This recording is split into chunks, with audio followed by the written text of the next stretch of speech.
para quem está endividado, eu vou trazer agora 5 passos para se livrar das dívidas, para realmente causar uma reviravolta na sua vida financeira e fazer acontecer. Vem comigo? Vamos nessa. Bom, antes que você comece a refletir aí, a anotar cada um desses passos, isso mesmo, pega papel, caneta ou abre aí um bloco de notas do teu celular e vai intervalando com esse conteúdo, com esse podcast, com esse vídeo, tá? Mas aí você já se inscreve aqui nessa mídia, curte e qualquer coisa comenta também, seja através aqui da mídia ou do meu Instagram, como for, traz uma mensagem direta que a gente pode discutir um pouco mais sobre a tua realidade também e eu vou engordando aí essa fila de casos que eu tenho. Mas vamos direto ao assunto, tá? Primeiro ponto que é super interessante para você, entender, mapear realmente a sua situação. A maioria das pessoas que se encontram numa situação de endividamento terminam por não assumir essa situação e mantém a vida como se nada tivesse acontecido. Fazendo viagens, saindo para restaurantes e comprando, aumentando o endividamento no dia a dia. Então, assumir a situação que está e perceber a necessidade, a urgência que tem para a mudança é o primeiro ponto e que, sem dúvidas, é essencial para que se comece essa caminhada. O segundo grande ponto que tem é você listar todos os seus endividamentos. É você listar os seus credores, sejam as instituições financeiras, o familiar ou o amigo que você tem. A cada pessoa, a cada instituição financeira, você pontuar o valor. Qual foi a condição acordada, ou seja, 10 parcelas de R$300. Qual é o status que você está atualmente? Na terceira parcela da 10ª, você está na 5 de 24? Como é que está essa situação mais ou menos? Ou simplesmente está estancado, você só conseguiu pagar a primeira, ou mesmo é um valor que você pegou emprestado para pagar quando puder, de repente com um familiar, com um amigo, ou coisa do tipo. É importante que você mapeie essa situação. E que lá na última coluna, depois de credor, tá? Que é o nome da instituição financeira da pessoa, a parcela, o formato acordado, o status que você está, você possa também pontuar qual é a taxa de juros acordada. Claro, isso mais ligado à instituição financeira e eventualmente também para algum amigo, para alguma relação que tiver. Essa taxa de juros é fundamental, afinal, a maior parte das pessoas quando pegam um empréstimo só olha se o valor da parcela cabe ou não no orçamento mensal, mas não procura estar atento à taxa de juros e o tanto que ela pode ser selvagem para você. Então, ter clareza nisso tudo é fundamental para os próximos passos e vai também te dar uma clareza do total, do montante, o quanto você está endividado. Afinal, muitas pessoas que eu vi aí ao longo do tempo têm uma noção, mas não tem uma exatidão, não tem algo mais preciso em relação à situação desse endividamento. E ter clareza disso é essencial. Primeiro ponto, realmente é fundamental você notar que precisa da mudança, assumir isso. E o segundo, listar tudo. Uma vez listado, é fundamental que você elenque as prioridades, que você perceba realmente, diante dessa lista que você tem, aqueles que estão parados, por exemplo, qual é a dívida, qual é o valor que você tem e que para você é prioritário pagar. Se você está tudo no fluxo, com todos os pagamentos no fluxo, cabendo no teu mês com tranquilidade, é realmente seguir esse fluxo para evitar qualquer parada. Sabendo que, naturalmente, é mais difícil você negociar com o seu credor quando você está em dia com os seus empréstimos. Não estou aqui incentivando ninguém a estancar os pagamentos para ter mais poder, para ter mais barganha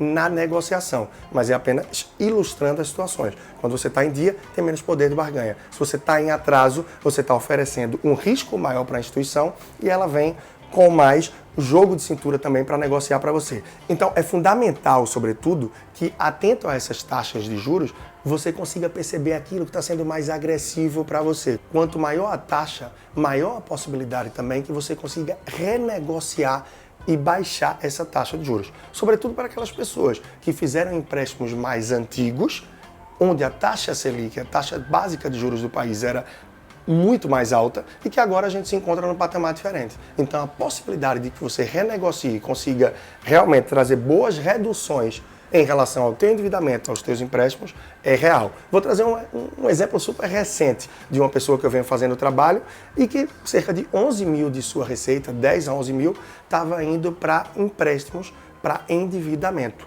Depois de fazer exatamente esse passo que eu falei, de listar tudo, entender as taxas de juros, em posse disso, essa pessoa foi a algumas instituições financeiras e conseguiu baixar essa taxa em algumas delas. Isso trouxe esse valor médio mensal pago de R$11 mil, tá, para uma redução de R$2.800 a cada mês. Nada mais, nada menos do que renegociando as taxas de juros. E eu lembro de um caso, cerca de 3 ou 4 anos atrás, de uma pessoa que estava com vários empréstimos, todos estancados, e que totalizavam cerca de 67 mil reais. E indo a cada instituição financeira, mostrando a boa vontade de procurar quitar isso, conseguiu reduzir esse valor para cerca de 17 a 19 mil reais. E conseguiu aí um bom desconto. Claro, casos diferentes. Uma pessoa está ativa no pagamento mês a mês, renegociou a taxa de juros. Outra pessoa não estava pagando, já tinha esse passivo acumulado. As instituições financeiras já nem acreditavam tanto que teriam esse retorno e conseguiram baixar bem. Em muitos casos até se consegue baixar muito mais do que isso. Um quarto ponto, para quem está no buraco, a primeira coisa que deve fazer é parar de cavar. Ou seja, encarar a sua vida financeira em dois formatos. Aquele passivo que você já adquiriu, aquele endividamento que você já tem e as contas do mês. Fazendo com que você tente equilibrar ao máximo, mapeando, entendendo melhor quanto você gasta com o quê, de forma que você não gere novas dívidas a cada mês. Ou seja, se já está no buraco, eu não posso a cada mês cavar ainda mais e aumentar esse buraco que eu me encontro. Equilibrando o mês a mês, você não vai aumentar esse passivo que já existe. Pouco a pouco é possível até que você consiga poupar. E com esses valores poupados, você consiga negociar os pagamentos junto a esse endividamento que já existe. Então, tá no buraco, parar de cavar é essencial. E não simplesmente acreditar que a situação é essa, que assim vai ficar, que nunca mudou e que não vai fazer diferença. Isso é fundamental. Quinto e último ponto, dedique tempo. Esse caso anterior que eu falei, da pessoa que reduziu o endividamento de 11 mil reais para casa de 8.200, portanto, na casa de 2.800 reais ela reduziu, não foi à toa. Essa pessoa realmente teve que listar tudo, ou seja, dedicou um tempo para listar, entender como estava a situação com os itens que eu falei num ponto anterior e com base na taxa de juros, dedicou uma manhã, uma tarde, foi em outras instituições financeiras e procurou renegociar essa taxa de juros. Muito atento. Não deve ir apenas às instituições financeiras que você já tem relacionamento. Muita gente pensa isso. Ah, por que eu vou no novo banco, numa nova cooperativa, numa nova financeira, se essas eu nem sou cliente? É claro que eu não vou conseguir nada diferente. Muito pelo contrário. Essas instituições querem novos clientes. Por isso, podem te oferecer condições bem diferenciadas e que podem ser atrativas para você. Se isso vai acontecer ou não, precisa dedicar tempo, correr atrás, comparar as taxas e entender um pouco do que fazer. E, claro, agir com positividade. Tem pessoas que, diante de todas essas recomendações, escutam, mas ficam na inércia porque acham que nada vai acontecer.